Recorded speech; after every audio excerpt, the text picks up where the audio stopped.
last. After an estimated 100,000 Syrian Kurds fled into Turkey in just 2 days, the Turkish authorities are now closing border crossings once again.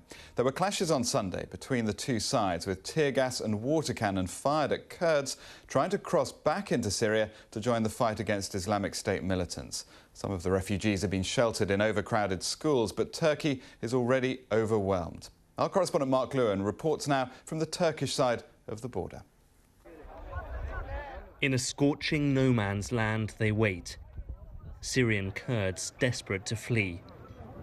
Their aim to join the tens of thousands that have crossed into Turkey in the past 2 days. Over 1 million Syrians are here already, and Turkey is struggling to cope. Amira and her family fled IS militants advancing on Kobani, seizing nearby villages. Her son finds the memories too hard. Islamic State fighters are killing us and beheading people. They take our girls and sell them. I will stay in this spot until I can go back to my city. But anger arrived today too, Turkish police and Kurds clashing. Many wanted to cross back into Syria to help battle Islamic State, but were blocked. Until recently, Turks and Kurds fought a civil war. And although these Kurds aim to fight Islamic State militants, Turkey fears a Kurdish militia strengthened by new recruits may launch attacks back here once the fight in Syria is over. We have to go to defend our homeland, says Siament. All the Kurds do. If we don't, nobody will. I must protect my family. This shows you the inevitable tension that has arisen when tens of thousands of new refugees come across this border, especially given the long-running and profound hostility between Turks and Kurds. The air is still heavy with tear gas. It's making it rather hard to breathe and to see. And this standoff could escalate fast. And it did. The old tensions have come to the surface here. Wounds opened by the onslaught of IS. For now, new arrivals find shelter in crowded school buildings. And they wait to see if outside intervention will halt the march of Islamic State, blighting Syria's future. Mark Lewin, BBC News, on the Turkey-Syria border. We're going to be talking live to Mark a little later in the programme. Now, the former British Prime Minister Tony Blair has said sending in ground forces to help fight Islamic State militants shouldn't be ruled out. On Saturday, President Obama repeated his promise that no American combat troops would be deployed against Islamic State. But Mr. Blair says the strategy may need to change. It means someone's boots on the ground, for sure. Now, that can be the local fighters, so Iraqi forces, the Kurdish forces. They are people who may be able to do this. So that's why I'm not saying necessarily in this situation it has to be the US or the UK. But what I am saying is if you look at the responses that we have, we're already giving significant help on the ground. We're already conducting airstrikes. This is the broad alliance of nations. You know, if necessary, we shouldn't rule out, as this evolves, and if it's necessary, rule out the use of some particularly special force capabilities. My point, though, is very simple. All of our experience teaches us that unless you're prepared to fight these people on the ground, you may contain them, but you won't defeat them. The former British Prime Minister Tony Blair speaking to the BBC. Now, at least 2 people have been killed and many more injured in a series of explosions in Xinjiang in the west of China. Local reports say the explosions occurred on Sunday afternoon in at least 3 places in Lun Tai County. Xinjiang has experienced rising unrest in recent years, blamed on separatists from the ethnic Uyghur population who are Muslims. Thousands of university students in Hong Kong are starting a week-long strike over the Chinese government's rules for the election of the territory's next chief executive. It comes ahead of a civil disobedience campaign called Occupy Central, which aims to paralyse parts of the city. Let's just take a look at some of the live pictures of those students on strike at the Chinese university in Hong Kong. Many of the public events relating to this pro-democracy campaign are taking place at that campus. The strike is due to last for a week. Well, the BBC's Juliana Liu is in Hong Kong, and I spoke to her as the strike was just getting underway. Well, I can tell you that the boycott has begun, and all the action today is happening right here at the Chinese University of Hong Kong. Students here joined by students at about 25 other universities and vocational schools. Now, of course, the city is very polarized politically. The students overwhelmingly support pan-Democrats, but of course, there's also significant pro-Beijing population in the city. But yesterday, the students picked up support from about 400 of their educators, their tutors and their professors, as well as alumni from previous student unions.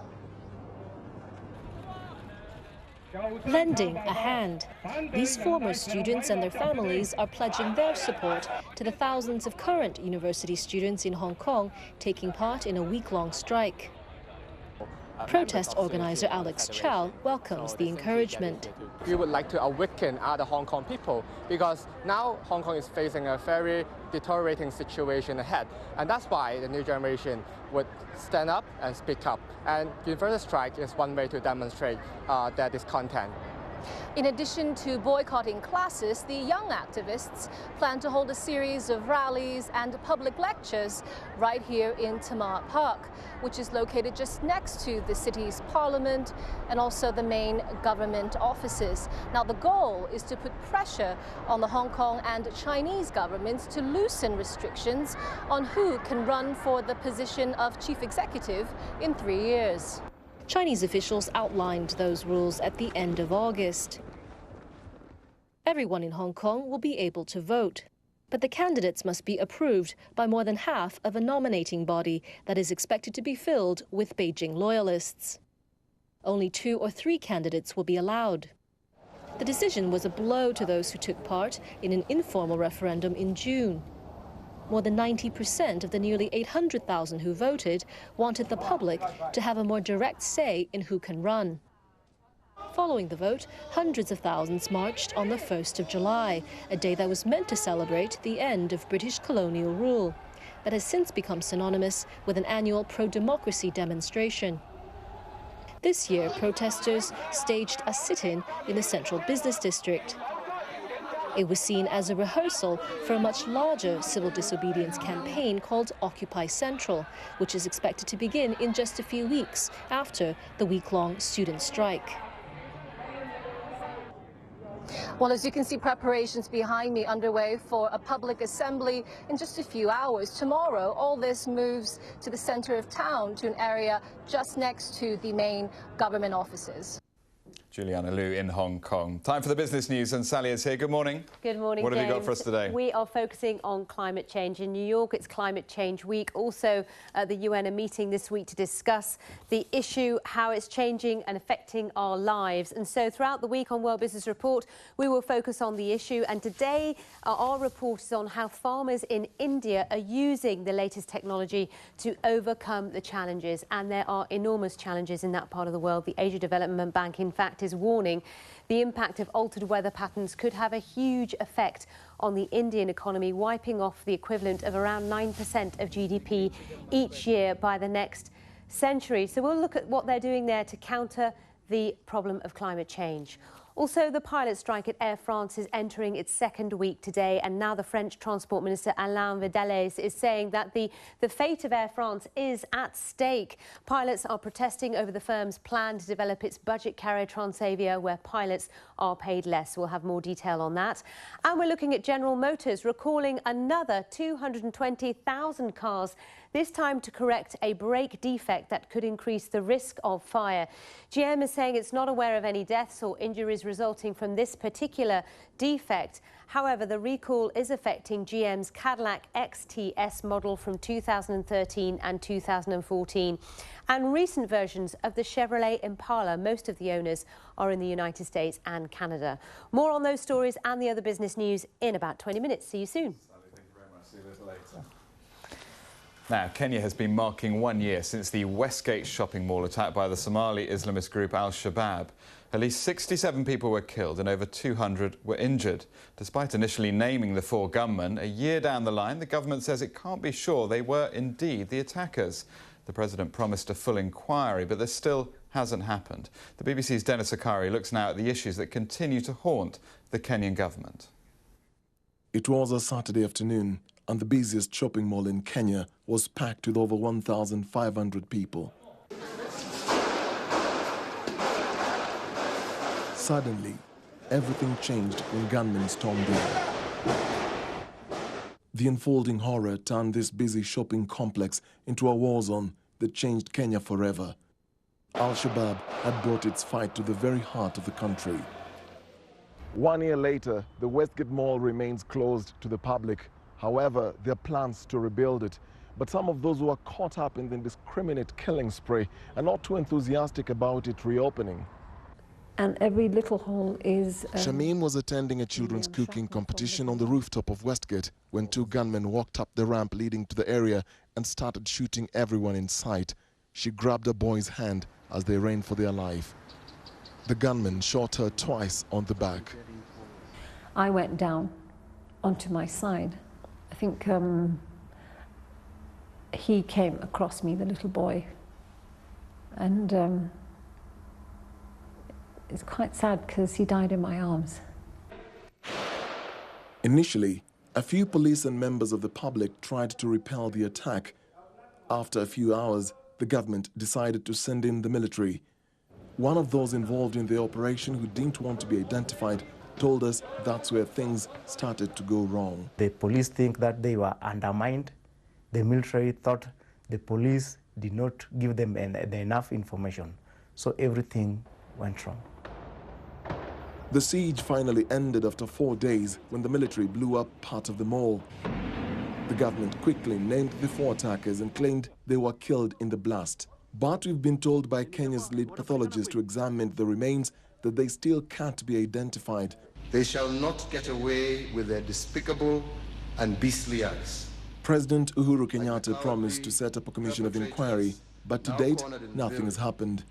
In the face of continuing criticism of the security operation and subsequent investigation into Westgate, the country's interior minister remains defiant. There is a lot of works that need to be done to improve that response. But given the circumstances, we are happy they did what they did, but we definitely would want to see that being fine-tuned further to make it more efficient. A year on, the government's response has done little to reassure Kenyans that the security forces can keep them safe, and the unanswered questions about the investigation have only heightened their concerns. Dennis Okari, BBC News, Nairobi. Well, let's go live to Nairobi now and talk to our correspondent there, Anne Soy. And how much frustration is there in the city about the fact that the inquiry hasn't materialised and many of the answers also haven't materialised? Well, there's a lot of frustration about the answers that haven't come through 1 year later. Still, people still asking the same questions they asked a year ago. But with regard to the Commission of Inquiry, even when people were talking about it, even when the President promised to form one, people were not very enthusiastic about it, because this is a country that has had many commissions of inquiry, and after they sit for so long and use a lot of public funds, we have never seen anything. They never publish their reports. They are shelved and nothing happens. So people were not too enthusiastic about a commission of inquiry, but the fact that it wasn't even done has left people asking questions, thinking that government isn't doing enough. Has it also left people afraid that something similar could happen again in the city? Well, the fact that there have been other attacks since Westgate, maybe not in the style of Westgate, has people concerned about their security. Walking around Nairobi today, it's very, you see security guards standing in front of buildings, frisking people. A lot has changed since Westgate. You see a lot more security presence, but people still feel concerned about their security. Many thanks. That was the BBC's Anne Soy there, live for us in Nairobi. Do stay with us here on BBC World News. Still to come, a NASA spacecraft has gone into orbit around Mars to try to unlock the planet's mysteries.